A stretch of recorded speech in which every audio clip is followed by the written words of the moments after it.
This is a video about Mundra as a character, what he represents, and why you should recognize him as a well-made character. If you are one of my 22 subscribers, which all of you I'm grateful for, I'll just say this video is going to be less goofy and more serious. Anywho, let's get right into it. To understand why Mundra as a character matters, we have to go over his appearances in the story. Mundra's first appearance is not technically himself, but his stand, Point Blank Seal, whose ability was first seen in chapter 34, where it began to attack the gang. Point Blank is a sentient stand in the psychological assault class. It takes the appearance of a sticker on one's body with a large skull gripped by two hands, with the label Kalikua Avenue. It has the ability to allow the user to speak through ghosts of dead people that appear behind a target, and if the target turns around, the ghost can attack them. But only if the target turns around, which is why the ghost says some pretty bad stuff. Mundra uses this ability as an interrogation method, reading the minds of his targets to get info, which is presumably another ability of the stand.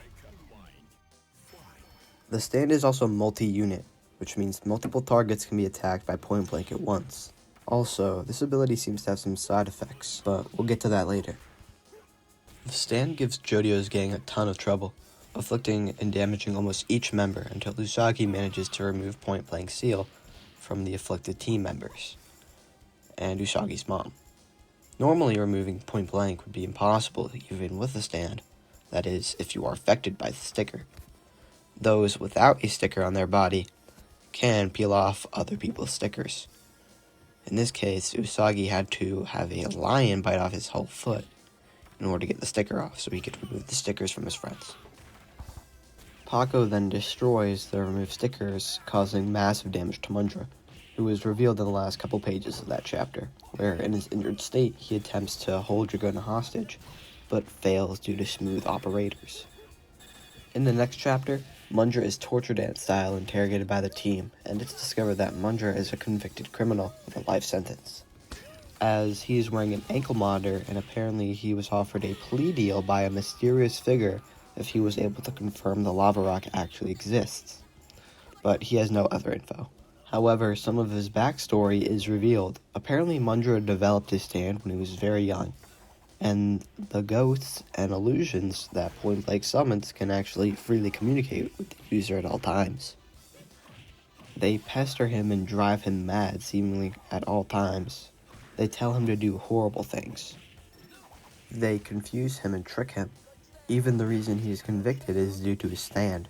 Apparently in his past, an old lady would annoy him, but the voices in his head persuaded him to poison her, and he was convicted for causing her death. It is definite that this ability is more of a curse than a blessing. After being interrogated, the team leaves Mundra behind, where he is then unfortunately assassinated by the mysterious Light Rod stand, or as most people know him, John Rod. And that is the end of Mundra's tale. And now that we know who he is, we can understand why he is important and what he signifies. I think Mundra as a character represents a person with schizophrenia and their struggle to fit into society.